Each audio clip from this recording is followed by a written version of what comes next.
ഫാസിൽ, മുഹമ്മദ് ഫാസിൽ, എന്താണ് സുഖാണോ? നല്ല ചിരിയായിട്ടിരിക്കുകയാണല്ലോ. എന്തോ പ്രതീക്ഷിച്ചിരിക്കുന്ന പോലെയാണല്ലോ. ബോച്ചേട്ടി വാങ്ങിയിരുന്നോ? എവിടുന്നാ വാങ്ങിയേ? ആഹാ, ഇങ്ങനെ ഓൺലൈനാണോ ജ്വല്ലറിന്നാണോ? ഓൺലൈൻ. ഓക്കെ. എന്ത് ചെയ്യുന്നു ഫാസിൽ? പ്രവാസിയാണ്. ദരിദ്രവാസിയല്ല. അപ്പൊ ശരിക്കും നിങ്ങക്ക് 10 ലക്ഷം അടിക്കേണ്ട ആവശ്യമില്ല. 10 ലക്ഷം അടിച്ചിരിക്കുകയാണ് നിങ്ങക്ക്. അപ്പൊ ഈ പൈസ വേണോ? ദുബായി പോയി കാശുണ്ടാക്കല്ലേ?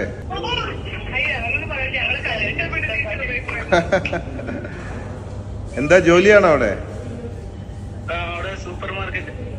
സൂപ്പർ മാർക്കറ്റ് അടുത്താണ്. സ്റ്റാഫാണ്. ഇനി മുതലാളിയാവണ്ടേ നമുക്ക്?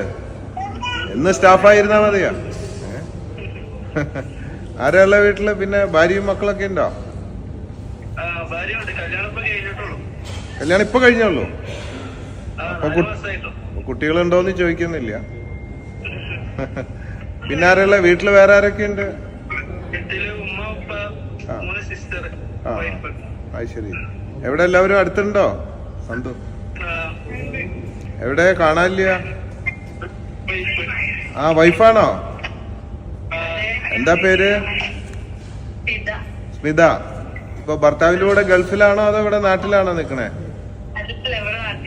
ഇവിടെയാണോ? അപ്പൊ ഇനി കൂടെ പൊക്കോ. 10 ലക്ഷം അടിച്ചിക്കണ്. അത് പുള്ളിയുടെ കൊടുത്താ പുള്ളി അവിടെ പോയി അടിച്ചു പൊളിച്ച് തീർക്കും. അതിനു മുമ്പ് കൂടെ പൊക്കോളി. ആ, രണ്ടുപേരും കൂടെ ഒരു സൂപ്പർ മാർക്കറ്റ് കൂടെ സ്വന്തമായിട്ട് നടത്ത്. മുതലാളിമാരാവൂ.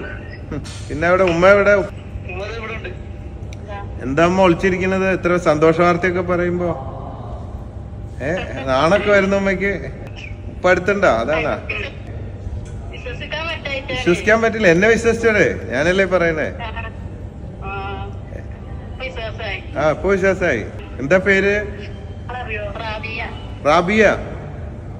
അമ്മ കൂടിയ പേരാണല്ലോ. ഇന്റർനാഷണൽ പേരൊക്കെയാണ്. കെട്ടിയോനെവിടെ? പുറത്തു പോയിരിക്ക. എവിടെ? വീഡിയോ വലിക്കാൻ പോയതാ? അപ്പൊ എല്ലാവരും സന്തോഷായിട്ടിരിക്കൂ കേട്ടോ. 10 ലക്ഷത്തിന്റെ ചെക്ക് തരാൻ വിളിക്കാം. അപ്പൊ എല്ലാവരും കൂടെ വാ കേട്ടോ. ഇതാരാ? വേറെ സാറല്ല, ബോച്ചെ. ആ, അതും വൈഫാ. ഇപ്പൊ നേരത്തെ കണ്ടതും വൈഫ് തന്നെയാ? ആ, ഒരു വൈഫ് തന്നെ അല്ലേ? ആ, ശരി. ആ, 5 വരെ ആവാലോ അല്ലേ?